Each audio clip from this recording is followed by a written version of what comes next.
Good morning, everyone. Thank you so much for joining us.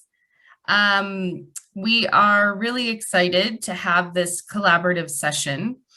And we're thrilled that you've all chosen to join us. This is practical tools for adapting activities in complex environments, insights from the Sahel. And when I say the Sahel, we are primarily speaking of Niger and Burkina Faso. Which is where I am based, and my colleagues are based in Burkina Faso and Niger as well. Next slide, please. So before we get started, we want to make sure that you can fully understand what we're talking about and participate. So if you could please check if you need simultaneous interpretation. We have interpretation in English, French, and Spanish. As you can see, you scroll down to the bottom of your slide, bottom of your screen, and you'll see a globe that says interpretation. And you'll see we copied it on the bottom of this slide so you can see the globe, and you can choose which language you would like to hear. I'm speaking in English for the first couple slides, and then my colleagues will be switching to French for the remainder of the slideshow. So please note when my colleague Halima starts, she will be speaking in French, and you can switch to the language that you need at that point. And if you have questions during this about finding the interpretation button or not understanding something, please feel free to note in the chat if you have a question. Okay, on to the next slide, please. So this session, I want to remind everyone, is collaborative. We really want to have your participation. We are not experts on this topic. You will see myself and my two colleagues who will be primarily presenting. I will introduce them in the next slide. But we are, like many of you, working in different countries around the world with various shocks and stresses, including the major shock we've all lived through the last year and a half, which is COVID-19. We're going to talk a little bit about the topic overview, and my colleague Halima will go over that. We're going to share some background information on how we view resilience and the changing landscape in the world today, and how we as development or emergency response practitioners are adapting and dealing with that, with those challenges. Certainly including, but not only COVID-19. We're going to share an example with one of our partners, TerraV, Winrock, who's implementing activities in Niger and Burkina Faso, share an example from their experience on the ground. And then we're going to go into breakout rooms. And I just want to highlight, when we go into breakout rooms, if you're not familiar with the Zoom breakout room process, just be patient. Our friends from IDEAL, who are on the call helping to support this activity, this presentation, will be putting you into groups based on a poll we're going to do shortly. So you get to choose the group. However, I want you to just remain patient. It won't happen immediately, especially if you have a slower connection. We're going to then report out and have a quick closing, and then hopefully continue the discussions between us going forward. I hope that this group will be able to connect, have folks connect and network, and continue the discussion even after. Next slide. So as you can see, I'm got my video on. I'm Maggie Janes Lucas. I'm the Chief of Party for the Sahel Collaboration and Communication Project, which is a backbone learning support program in the Sahel. We cover Niger and Burkina Faso for right now. And we support all of the implementing partners of USAID in Niger and Burkina Faso who are focused on resilience activities. And essentially that includes all activities.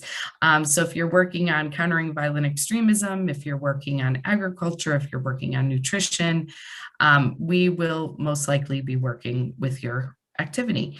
I'm joined by two colleagues, Halimatu Zika Sombizi, who is our partnership and government liaison. She's based in Niger with me, and she's going to be helping us start out the discussion. And then we also have Lawali Abdullahi Hassan, our resilience advisor for Niger and Burkina Faso.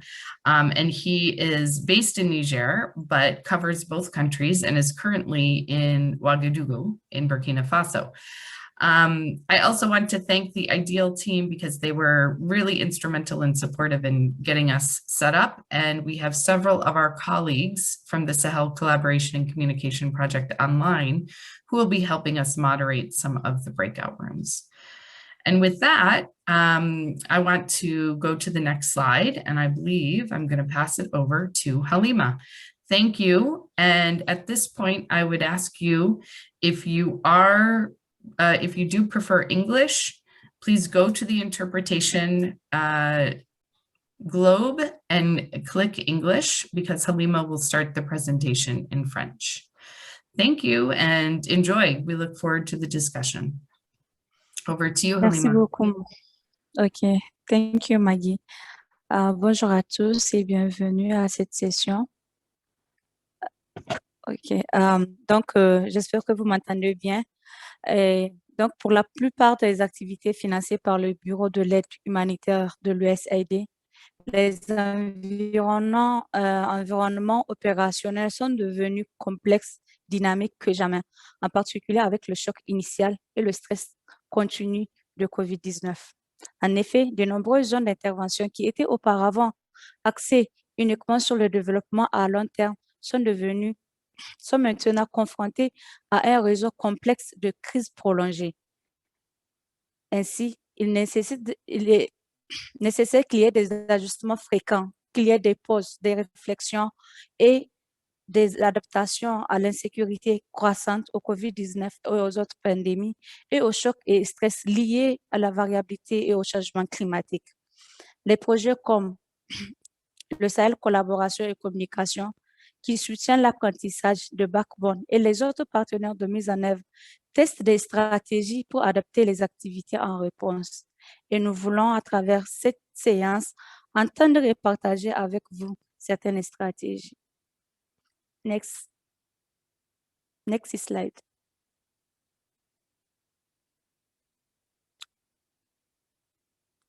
Prochaine diapo.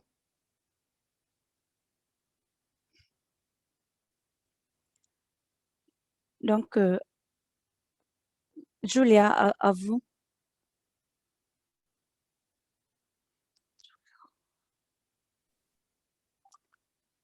Donc, il y aura 5 groupes de discussion sur l'insécurité alimentaire en français, donc en anglais. 2 groupes sur les violences, les déplacés, donc en français et en anglais également, et l'autre groupe sur le COVID-19. Veuillez choisir le groupe que vous voulez et soumettre.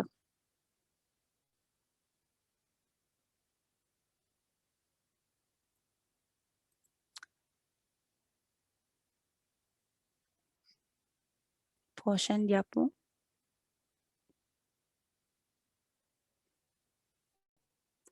Voilà, donc le contexte actuel où interviennent la plupart des interventions de l'USAID sont en train d'opérer dans un contexte prolongé, complexe, auquel s'ajoute le COVID-19. En effet, la crise humanitaire moyenne dure désormais plus de 9 ans. On remarque une augmentation du nombre de crises, c'est-à-dire que la fréquence d'apparition des crises est en hausse. Entre 2005 et 2017, le nombre de crises recevant des appels internationaux conjoints a presque doublé, passant de 16 à 30. On remarque également que les crises sont plus complexes, c'est-à-dire que les crises ont des paramètres problématiques qui s'entremêlent. Comme par exemple, quand on prend une zone où il y a de l'insécurité, où les populations vulnérables déjà au choc climatique et sujettes à l'insécurité alimentaire nutritionnelle sont obligées de se déplacer et donc qu'il y ait dans la plupart des zones des camps de réfugiés et auxquels à ces crises-là s'ajuste encore donc le COVID-19 fait en sorte que les crises sont plutôt complexes avec beaucoup de paramètres euh, changeants et difficiles à cerner et imprévisibles. La majorité de ces tendances se produisent dans des régions caractérisées par l'effondrement des structures étatiques, des conflits, des violations des droits de l'homme. On remarque également que les crises sont plus longues. Depuis 2015, les appels pour les crises qui durent 5 ans ou plus ont obtenu 80% des fonds, contre 30% dans les années 2005. C'est exactement ce que vivent le Burkina Faso, le Niger et également presque toute la zone du Sahel et même d'autres zones de l'Afrique. Prochaine diapo.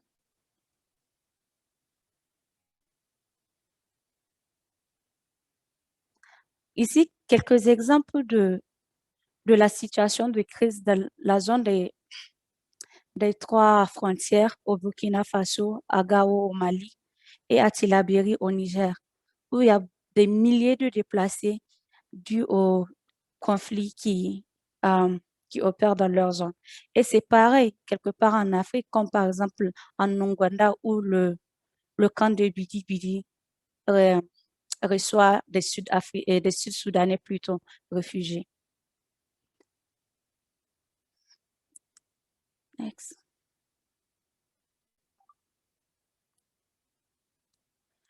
Donc,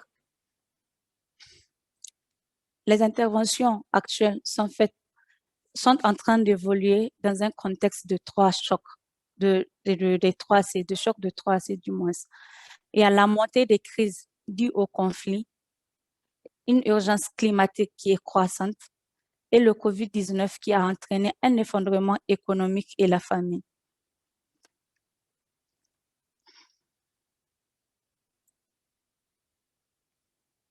Alors, qu'est-ce qui est différent avant et maintenant? Avant où les chocs et contraintes étaient typiques et maintenant où les chocs sont complexes, prolongés et où il y a le COVID-19 qui s'est ajouté. Avant, on savait on connaissait le début et la fin quand les chocs et contraintes arrivent. Comme par exemple, quand il y a RS climatique et, comment on dit, une catastrophe climatique, comme sur l'image, par exemple, en Zimbabwe, où il y a eu le cyclone de Idai en 2019. Alors que maintenant, on connaît juste le début, le démarrage. On n'arrive pas à connaître, on ne sait pas quand est-ce que ça va finir. C'est prolongé et complexe.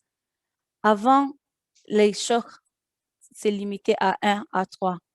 Mais maintenant, les chocs sont multiples, simultanés des fois et continus. Comme tout à l'heure, j'expliquais, dans une même zone, il peut y avoir les conflits, l'extrémisme violent, la malnutrition, l'insécurité alimentaire avec tous les aléas climatiques et les conséquences qui s'en suivent.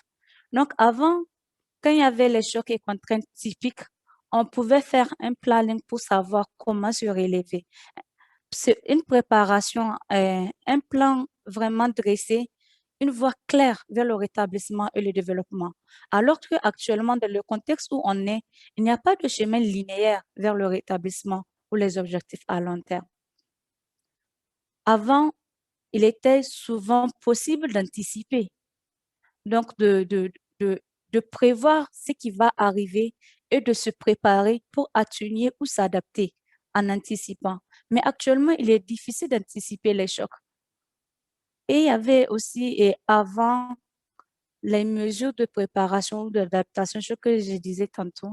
Et actuellement, avec ces conflits qui sont prolongés et les crises qui sont complexes, auxquelles s'est ajoutée la crise de la pandémie de COVID-19, il est juste difficile de planifier quoi que ce soit. Next. Merci. Lawali, à vous.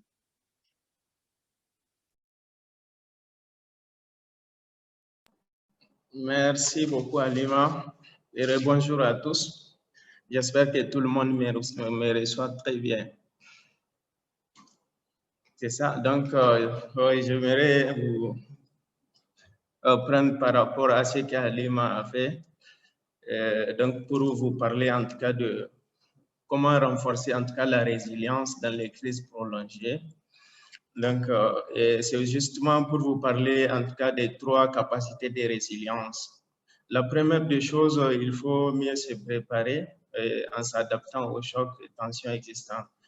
Anticiper et prévenir voudrait dire ici, il faut que la communauté et nous-mêmes sachent identifier, par exemple, les indicateurs d'alerte précoce et que les populations, les communautés soient renforcées en capacité pour pouvoir suivre et alerter à temps pour éviter d'amener en tout cas la population et leurs actifs à subir les effets néfastes des chocs dont Halima a fait cas et qui sont de plus en plus grandissants dans nos contextes.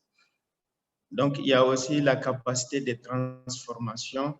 Donc, l'idée ici de travailler sur tous les facteurs sous-jacents, c'est-à-dire les causes profondes, pour ne pas traiter les effets des chocs et des stress qui minent nos communautés dans nos zones d'intervention.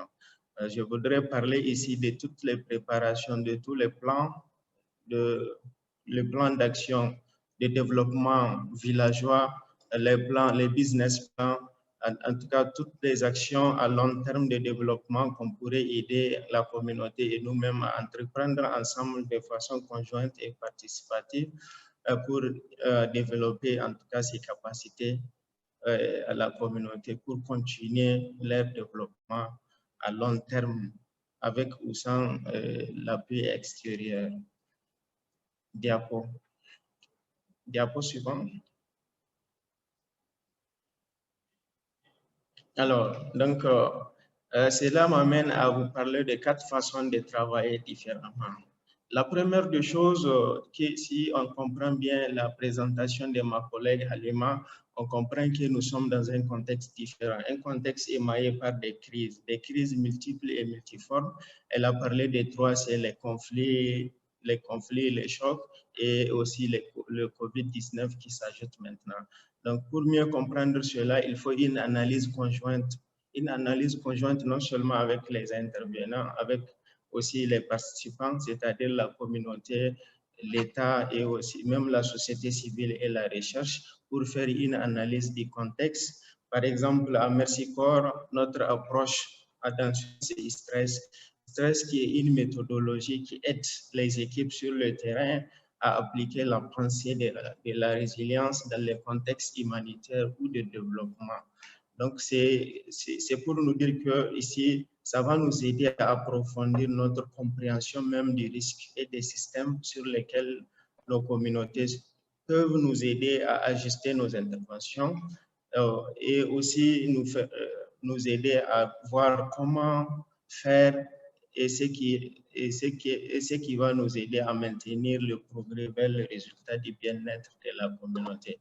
On pourra comprendre quels sont les chocs qui sont susceptibles de venir dans la communauté, quelles sont les stratégies qu'il faut élaborer, n'est-ce pas, pour atteindre les chocs, et aussi qui et quels éléments de la société sont susceptibles d'être victimes ou en face de ces effets néfastes de ces chocs qui peuvent venir. Donc, c'est pour vous dire que grâce à cette méthodologie stress, nous, au niveau des Mercy Corps, on s'efforce à faire en sorte que nos équipes puissent utiliser la résilience pour prévenir les problèmes écologiques, économiques et sociaux croissants pour éviter que l'instabilité économique, par exemple, ou écologique, par exemple, ou sociale croissante ne nous déraille pas de nos objectifs de développement. Parce que tout ce que nous sommes actuellement, nous sommes en train de mettre en œuvre la plupart des objectifs de développement qui vont renforcer les capacités à tous les niveaux, que ce soit les communautés que nous servons, que ce soit les institutions étatiques, ou bien que ce soit en tout cas les privés ou la recherche, pour qu'ensemble, n'est-ce pas, on crée une voie de la durabilité, on crée en tout cas des personnes ressources locales qui soient capables d'accompagner le travail résilient à tous les niveaux. Donc, cette méthodologie stress va aussi aider les équipes à appliquer cette pensée de manière pratique en fournissant des conseils à travers de nouvelles façons de faire. Donc, je voudrais parler ici de l'analyse des lieux où nous travaillons d'abord pour comprendre quels sont les facteurs d'instabilité qui sont là et qui peuvent être complexes ou qui interconnectés et qui menacent nos objectifs humanitaires ou de développement. Et ça va aussi permettre aux équipes, aux intervenants de concevoir des stratégies et des interventions qui reflètent ces résultats de bien-être à long terme. Et aussi, si nécessaire, un changement transformationnel. Donc, aussi, il y a aussi la nécessité de coordination. Coordination entre nous, c'est-à-dire coordination horizontale et verticale entre nos partenaires de mise en œuvre et aussi entre nous et nos partenaires étatiques et autres partenaires de la société civile et les leaders communautaires, par exemple. Donc, aussi, il faut se baser sur, en tout cas, les bases factuelles approfondies, la réflexion, l'apprentissage qui alimente, en tout cas, les pratiques. Il faut réfléchir ensemble, apprendre des uns et des autres ce qui marche, ce qui ne marche pas, comment il faut s'adapter, en tout cas, à tout contexte, à tout changement inattendu. Diapo.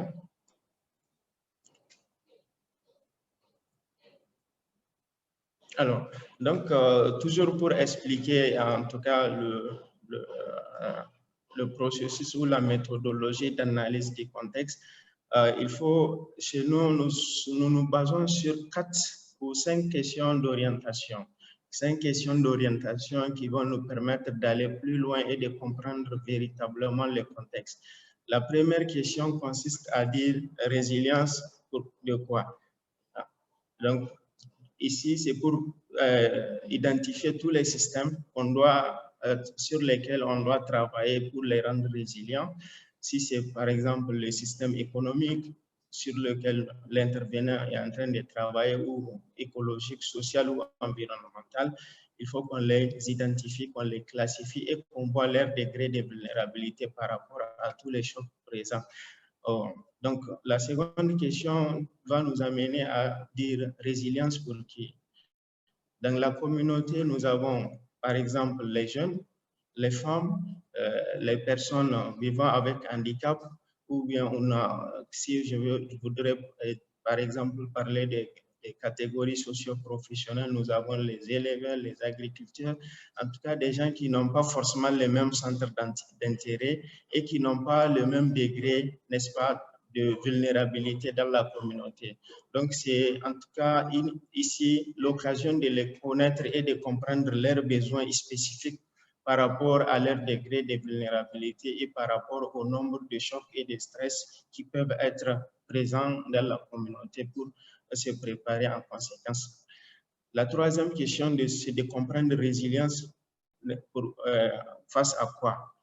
Parce qu'on a vu en tout cas le contexte émaillé des inondations, par exemple des sécheresses.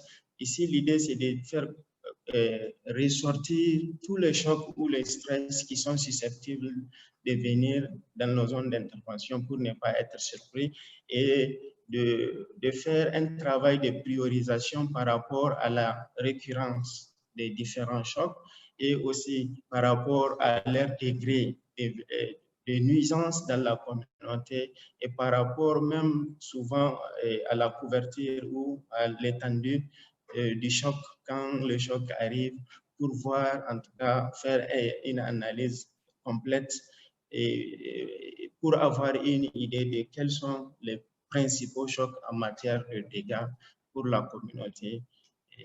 Donc, la quatrième question, c'est de faire ressortir en tout cas les stratégies. Comment? Résilience à travers quoi? Donc, à travers les stratégies qui sont soit endogènes ou communautaires, qui appartiennent à la communauté que nous voulons servir, ou bien des stratégies, n'est-ce pas, scientifiques, ou que nous allons apporter à ce que la communauté ou disposent déjà. Donc ici, l'idée, c'est vraiment pour soutenir tout ce qu'on a identifié en termes, par exemple, en termes de personnes ou d'individus qui va être vulnérable et comment nous allons soutenir en tout cas tous ces plans à travers quelle action, quelle stratégie et comment on va financer en tout cas c'est notre stratégie avec quelles ressources. Les ressources que nous avons, peut-être nos actifs, ça peut être beaucoup de choses et ça peut être aussi les opportunités que nous pouvons avoir avec nos partenaires extérieurs aussi qui sont là pour nous aider. Cinquième question, la résilience pour quel but?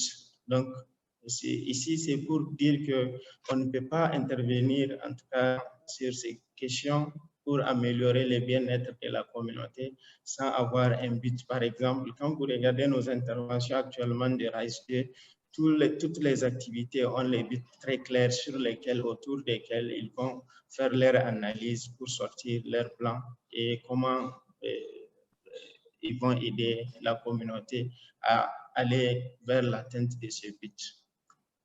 Diapo.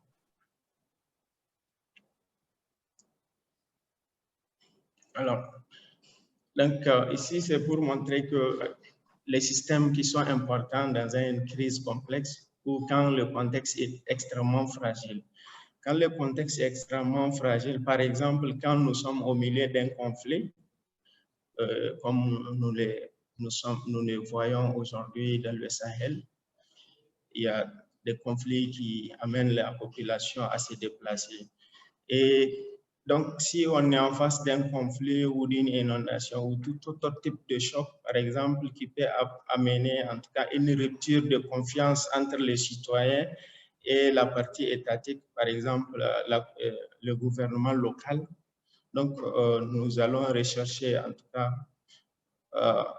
comment en tout cas amener la population à se comporter et à mener leur survie pour assurer en tout cas le minimum vital. Donc, il faut, dans ce genre de situation, c'est basé sur en tout cas les systèmes de marché et les systèmes de relations sociales, les relations sociaux locaux pour obtenir du soutien d'abord avant l'aide d'urgence. Parce qu'en général, quand nous sommes dans un contexte fragile, ça va aussi affecter le système de marché. Ça va perturber le système de marché. Maintenant, c'est à nous de voir comment équilibrer, ramener à ce que les populations déplacées ou les populations qui sont affectées par la crise continuent à assurer le minimum vital dans leur marché, par exemple. Donc, le fait que les marchés restent une source essentielle de sécurité alimentaire dans le contexte de conflit signifie ici pour nous qu'il n'est pas seulement nécessaire en théorie, mais comment il est possible de le faire en pratique, de faire en sorte que dans la pratique, quelles qu'en soient les crises dont nous sommes face, comment on va faire en sorte que, en tout cas, les marchés et les relations sociales entre les individus, entre les communautés victimes soient maintenus afin de prendre en tout cas certaines approches transformationnelles de l'agriculture et de sécurité alimentaire dans nos interventions et aussi de voir comment les appliquer dans les zones de conflit. Diapo.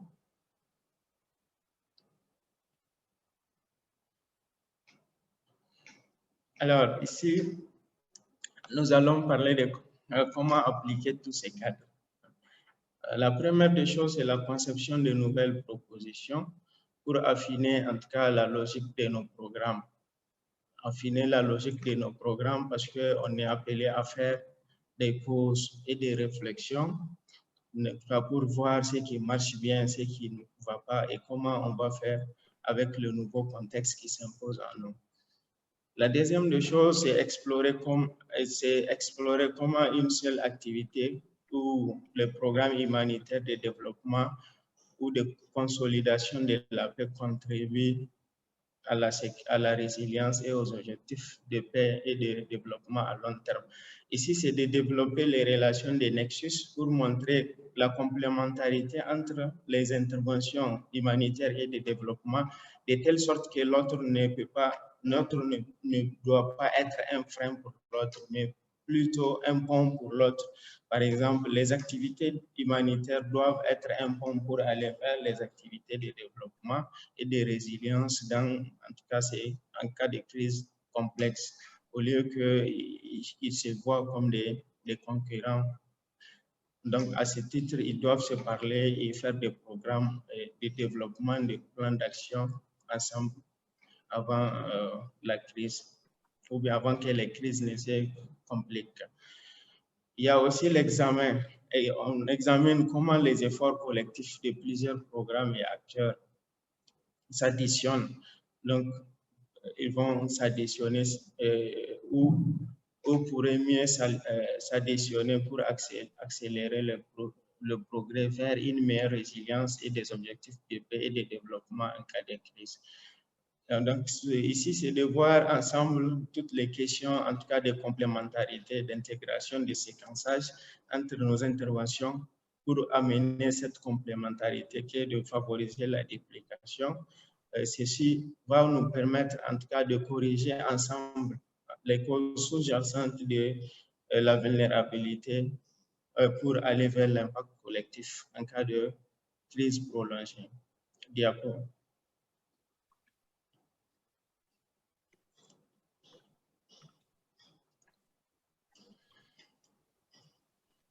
Donc, ici, nous sommes avec nos partenaires Terre au Vie qui travaillent beaucoup aussi sur ces questions, à savoir les questions de plan de contingence, les questions de l'eau. Donc, nous allons donner la parole à notre collègue Judith qui est certainement ici dans l'appel pour nous expliquer en tout cas ce diapo. Merci. Bonjour à tous, merci Lawali. Effectivement, je suis là dans l'appel.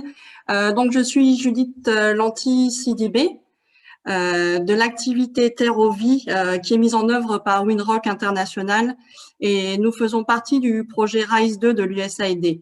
Alors, on est actif au Niger et au Burkina Faso sur 3 composantes, la sécurité de l'eau, l'amélioration de la gestion des ressources naturelles et du foncier, et l'amélioration de la gestion des risques, chocs et catastrophes. C'est ce qui nous intéresse particulièrement aujourd'hui. Alors, on a une petite particularité, c'est qu'on a une programmation réactive au choc. Alors, à 2 niveaux. Au niveau de notre activité d'abord et au niveau aussi de nos actions auprès des communes ensuite. Donc, au niveau de notre activité, on a mis en place des outils pour pouvoir continuer à implémenter en cas de choc. Comme on est dans des zones qui subissent régulièrement des chocs et des catastrophes, on a mis en place ces outils-là pour pouvoir continuer à travailler quoi qu'il arrive. Le premier outil, c'est notre plan de contingence. Donc, notre activité est préparée. En cas de choc ou de stress, on sait comment on va adapter nos actions sur le terrain. Pour cela, en fait, ce qu'on fait aussi, c'est qu'on suit les indicateurs de contexte sur les questions de sécurité, sur les questions de sécheresse, etc. Et quand il y a plusieurs indicateurs qui passent au rouge, on a la possibilité d'activer un Crisis Modifier. Alors, le Crisis Modifier, c'est un outil qui permet d'adresser un choc important, qui va mettre en péril, en fait, les progrès pour ce qui nous concerne, c'est sur la sécurité de l'eau, des progrès qui avaient été acquis par les communes, qui sont nos principales cibles, dans le cadre en fait de notre programme de travail annuel, donc régulier. Donc elles avaient elles avaient effectué des progrès, mais ce choc particulier-là remet tout en cause. Donc ça nécessite un investissement conséquent et différent de celui prévu dans notre programme de travail actuel. Donc on active un Crisis Modifier. On l'a déjà fait à 3 reprises, donc 2 fois au Burkina Faso, 1 fois au Niger, pour des questions de sécurité et pour des questions d'inondation. Ce qui fait en fait qu'on est un peu à la limite là entre les questions de développement et les questions d'humanitaire. Donc ce qu'on et de cette manière-là, en fait, on contribue au nexus eau, hygiène et assainissement. Parce que toutes les actions qu'on fait dans le cadre du Crisis Modifier, premièrement, on collabore avec tous les acteurs institutionnels de la réponse, que ce soit les services techniques, mais aussi les humanitaires, et avec les populations pour cibler en fait les sites. Et après, on participe en fait au Cluster Watch qui est animé par UNICEF pour comptabiliser les résultats dans la réponse humanitaire. Donc, on inscrit ça. Donc, on est une activité de développement sur la résilience, mais on est un peu sur la frontière avec l'humanitaire aussi, et on saute, en fait, on bridge the gap entre ces deux secteurs-là pour concrétiser le nexus. Un autre outil, ou plutôt une stratégie qu'on a, c'est le fait de valoriser le capital humain local. Ça veut dire que quand il y a des zones qui sont inaccessibles pour différentes raisons, on se base, par exemple, sur les relais WASH qui vont faire un travail de suivi. Par exemple, quand il y a des constructions également qui vont aller faire les prélèvements pour la qualité de l'eau, on peut se baser également, par exemple, sur les secrétaires généraux des mairies qu'on va former pour conduire certaines activités. On a déjà eu également des animateurs locaux pour mettre en place les associations d'usagers de l'eau et les former ensuite. On s'est également basé sur des relais communautaires pour faire des communications interpersonnelles sur la protection des ressources en eau. Donc ça, c'était un peu tout un set d'outils qu'on met en place au niveau de l'activité. D'accord. J'ai vu Maggie. Donc, au niveau des communes, ce qu'on fait, et là, c'est dans le cadre de nos actions avec les communes, on les incite en fait et on les appuie pour élaborer des plans de contingence communaux. Au moment, en 2020, au moment de l'arrivée de la crise Covid-19, en fait, on les a appuyés à faire un plan de prévention et riposte à la Covid-19. Ces plans-là s'alignaient sur le plan national, les plans régionaux, afin d'apporter une réponse efficace au niveau de leur commune, tout en mettant l'accent sur leur propre engagement. Alors, ça leur a permis aux communes de prendre en main cette question à la place d'attendre des appuis directs des partenaires ou de l'État. Elles ont construit et partagé leur plan, elles l'ont mis en œuvre. Les maires sont intervenus sur les radios pour parler à leurs concitoyens. Il y a eu beaucoup d'actions de fait. Et en fait, ça leur a donné confiance qu'elles pouvaient concevoir et mettre en œuvre des plans de contingence. Donc, à la suite, on a agrandi en fait le spectre et on les a appuyés à faire des plans de contingence communaux multirisques, donc qui incluaient le Covid-19, mais aussi les autres risques de sécurité, les questions de santé, les questions d'inondation, les questions de sécheresse. Maintenant, donc, toutes nos communes d'intervention, donc 40 sur le Burkina et sur le Niger, disposent de ces plans-là. Grâce à ça, en fait, elles sont préparées aux différents risques et elles disposent d'outils prêts pour la réponse avec leurs partenaires, mais aussi avec le capital humain qui est disponible au sein de la commune. Ça clarifie les relations, les responsabilités entre les différents acteurs de la commune, ainsi qu'avec les services techniques, les différents partenaires. Donc, on voit le plan de contingence multirisque communal en fait comme un nœud de collaboration. C'est un document d'entrée pour tous les acteurs de la préparation et de la gestion des risques et catastrophes, et ça permet de gagner un temps précieux, que ce soit pour mettre en place la réponse, mais aussi et surtout pour sauver des vies en fait. Maintenant, le dernier pan, c'est qu'on a renforcé le système d'alerte précoce. Donc, c'est les CODESUR au Burkina Faso et les observatoires de suivi de la vulnérabilité au Niger. Donc, on les a formés, on les coach de manière régulière pour que le système fonctionne. Pour cela, on a utilisé plusieurs outils. Déjà, mise en place d'une plateforme WhatsApp. On pourrait penser qu'au Burkina Faso, au Niger, les gens ne vont pas utiliser cette plateforme-là. Mais en fait, ils l'utilisent, ça fonctionne, ils partagent des informations, ils partagent des alertes, ils partagent également en fait des bulletins de prévision saisonnière qu'on construit notamment avec Agrimet et avec FuseNet. Donc, ces bulletins-là sont diffusés, il y a également des messages vocaux qui passent en langue. Donc, ce système-là commence à fonctionner, les informations remontent. Et les informations également sont partagées avec les communautés grâce à ce type d'outils-là. Les bulletins sont partagés sur WhatsApp mais ils sont également partagés via les radios en langue avec des spots et avec des émissions interactives pour permettre d'interagir. Malgré les problèmes de contexte, ça permet de communiquer. On arrive également à renforcer ce système d'alerte précoce grâce au travail collaboratif entre plusieurs activités en fait, du projet RISE 2. On s'est mis avec Yigdiri, on s'est mis avec également Vim+, pour atteindre un maximum de cibles et en fait permettre de diffuser des informations sur toute la période hivernale. Donc le fait de joindre nos forces, ça va donner plus d'impact, ça va donner également plus d'informations sur le terrain. Donc voilà, c'était un peu ce qu'on voulait partager comme expérience. Merci. Thank you so much, Judith. Merci beaucoup. Vraiment, c'était très intéressant. Je pense que vous avez aussi les questions à suivre. Mais ça va aller après cette session. J'espère que tout le monde peut faire le networking et on va être sûr que vous pouvez avoir le contact de Terre au Vie et Judith. On peut aller à la prochaine diapo.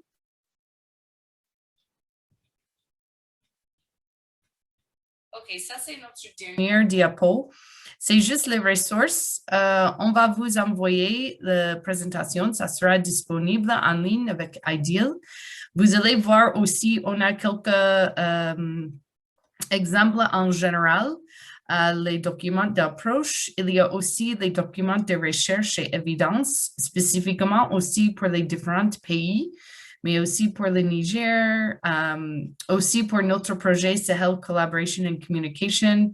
Là où on avait aussi les ressources de Terre au Vie dans notre site web de Google. Et il y a aussi les liens pour Terre au Vie, Winrock, quelques documents pour leur adaptation durant le COVID-19 pour le Niger et pour le Burkina. Et bien sûr, on va partager les contacts pour que vous pouvez aussi leur contacter après. À ce moment, je pense qu'on va aller à la prochaine diapo parce qu'on va aller dans les groupes. Voilà.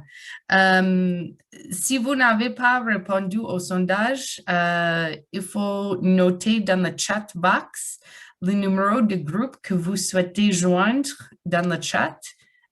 Joindre, vous allez mettre ça dans le chat. On a le groupe 1 qui est insécurité alimentaire en français. Groupe 2, food insecurity in English. Groupe 3, violence, les chocs de violence et les déplacés en français. Groupe 4, la violence et déplacés en anglais.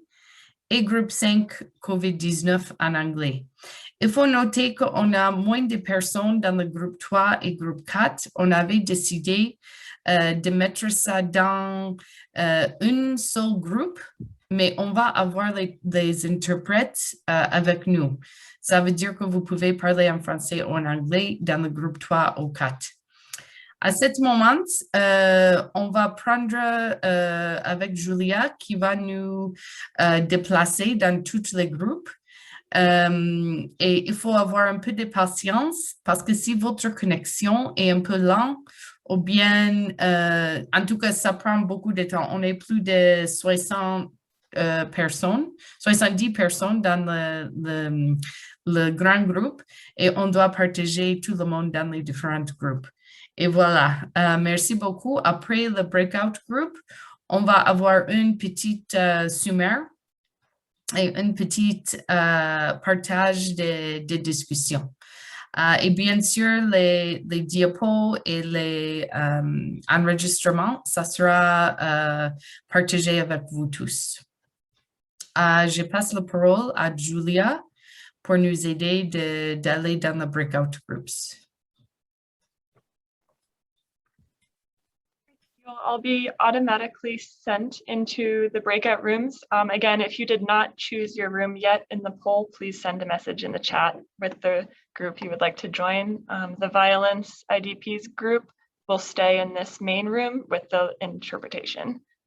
So I will open the rooms now.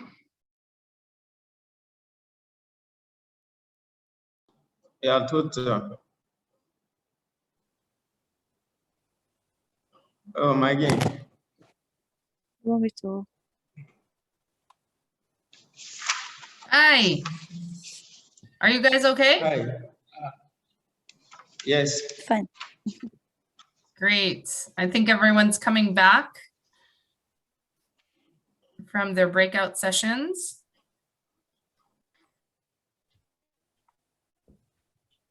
Welcome back, everyone.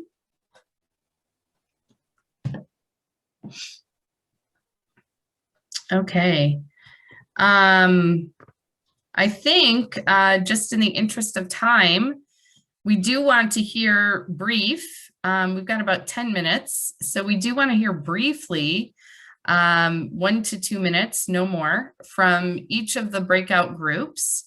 And hopefully you've identified a reporter and you've got your notes that maybe Julia can share her screen so that the notes can be up for all of the participants to help in terms of the recap. So with that, I'd like to hand it over to Group 1, the facilitator of Group 1 and the reporter of Group 1 to give us a quick overview of your discussion.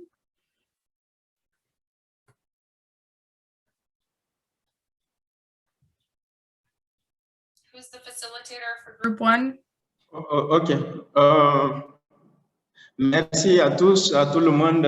Nous avons travaillé sur le premier groupe de travail qui a traité sur l'insécurité alimentaire. Nous avons été 16 participants ou 16 personnes dans le groupe, dont certains sont, en tout cas, nous sommes éparpillés dans différents pays. Nous avons été, en tout cas, accompagnés par Issaka Oumarou, notre collègue qui a fait la prise de notes et qui sera en tout cas l'honneur de nous présenter le travail qu'on a fait. D'ores et déjà, nous n'avons pas pu traiter la 5e question parce que le temps n'a pas suffi parce qu'il y a eu beaucoup de bonnes idées et des échanges dans notre groupe de travail. Issaka, vous avez la parole pour présenter. Issaka, attendez une minute, s'il vous plaît. I want to just remind everyone, if you are an English or Spanish speaker, please make sure you go down to the bottom of your screen and click interpret so you can fully understand the conversation with our simultaneous interpreters. Merci, Issaka. À vous.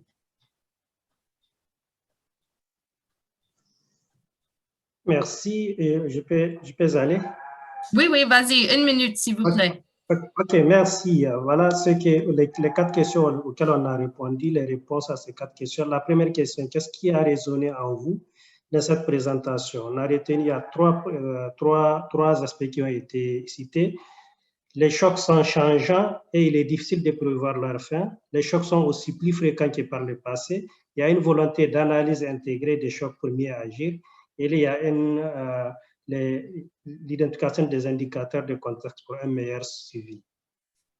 La deuxième question qui consiste à savoir qu'est-ce qui a permis la capacité d'adaptation. Alors, il était apparu que le design du projet, certains projets ont été, dans leur design même, il est fondé sur la gestion adaptative. Il y a aussi le profil des agents de terrain qui est favorable, quand on a des agents de terrain qui peuvent être proactifs, qui permettent une meilleure adaptation. La proximité aussi de la population dont on est témoin de la situation qu'elle vive, cela pousse aussi à mieux adapter. La troisième question, quels sont les obstacles à l'adaptation que vous avez rencontrés? Alors, l'un des premiers obstacles cités, c'était les obstacles financiers. Même si on a besoin de faire des adaptations et que celles-ci requièrent des ressources financières additionnelles, cela peut constituer un obstacle. Il y a aussi la qualité et la fiabilité de l'information autour, parce qu'il y a trop parfois des incertitudes ou des informations qui permettent d'agir au bon moment pour mieux adapter. Il y a la qualité des ressources des décisions, ça ne permet pas une meilleure gestion adaptative. Et enfin, la quatrième question, la communication interpersonnelle, qui est un point qui a été cité, et les contextes des activités par rapport aux réalités du terrain. Il faut bien les expliquer. Merci à tous. Merci beaucoup, Isaka. C'est bien clair. On va continuer à groupe 2. Et on va arrêter enfin s'il y a les questions. Voilà. Thank you. I'm going to pass over to Adam Mohammed from Nigeria to present just maybe a quick summary. Adam. Yeah, thank you very much for this opportunity to present on behalf of Group 2. Quickly, I will just go through the responses that the whole group presents during the group breakout session. Regarding the presentation, what about the presentation resonated with you? In Uganda, climate crisis and other crises, the presentation resonates with how better program plan addition notes, which are COVID-19, the refugee population settlement is a large crowd, and the lockdown, but at the same time, there are crises, travel, poor health care, so they are handling with mobilization on smaller level. And then during the rainy season, they are unable to plan water. Water is a problem in all season. Sahel is dealing with similar situation with climate change in Sahel region, in flooding issues and drought issue are causing more food resiliency issues, addressing access to output, and then universal similar issues across the globe. Also on what has enabled your ability to adapt decentralization of activity, relying on consultants previously, but with COVID-19, looking more inward. In Burkina Faso, local field staff has taken initiative in local school communities, provide assets without being in person, utilizing digital materials. Relying heavily on local communities, collaboration methods have to be adapted. In Nigeria, they have been able to go back to beneficiary, need to explore and go back to the field, building capacity of the community, continued on how with low tech Skype calls to manage bandwidth, monthly calls, agendas ahead of time, COP or DCOP, leads project lead from headquarters, supporting activity in the field. Adam, can I just jump in? Because we're a bit short on time. So I want to move to group 3, but I really appreciate it. I think that was great. And I'd like to move to group 3 for them to just highlight some things that maybe were very different given the group was focused more on displacement, violence, etc. All right. Hi. Yeah, so our group spoke about the challenges that come with having to implement projects that are particularly in conflict areas. A few things that stood out in our group was making good use of resources that exist. So for example, when there are employees who are available to use telephones or WhatsApp, just really rely on existing technologies was a big thing that came out. Mm-hmm. Also, use of human capital, working with existing communities, making sure that partners are working with each other so as to not duplicate activities that may be implemented by other partners, but also to really embed trust and social cohesion within the community so that the community feels like the humanitarian actors are working with them to be able to surpass the situation as it may be. Yeah, thank you. That's really, really insightful. Can we jump over now to the last group, given our time constraint, but all of this will be made available to you in all 3 languages. Go ahead, group 5. Okay, so thanks, Maggie. I think that the key points that have been shared with the team is also being part of the network is a very good, is a big opportunity. And in terms of have enough support. The second thing, it's all about adaptation, learning and adaptation. To be ready to learn in terms of adaptation, so you can quickly move forward the challenges. Mhm. And also in terms of having as the process shared by TROV, docs as a document as a crisis modifier that can permit to have a screen on all of challenges, and being able to take a good strategy to adapt the intervention. And maybe the last thing is in terms of a good practices that have been shared by our colleagues. It's the using of technology in adapting the activities. And we just heard that from our team that they are doing some coaching session through WhatsApp. We just share with them that we never do such things in West Africa. So this is some kind of very big things that we heard from our team in terms of using technology to face the activities. It's all about innovation. And the last thing, it's all about collaboration with the population, the willingness to collaborate to understand the situation and be ready to collaborate will facilitate it the way we are working with them. Great. Thank you, Maggie. Thanks a lot, Mohamedou. So unfortunately, we are all out of time. That was a bit quick at the end. But again, in the presentation, you will see the email addresses of Lawali, myself, and Halima. We will be sharing out the presentation and all of these notes from the breakout sessions. We encourage you to reach out to others. There will be a list available of participants. And just please do fill out the evaluation form. We really want to hear from you if this resonated with you, if it was helpful, and how we can build on this going forward. We wish all of you a great rest of your day or evening, wherever you might be. And thanks a lot to the Ideal team. I think this was a great session.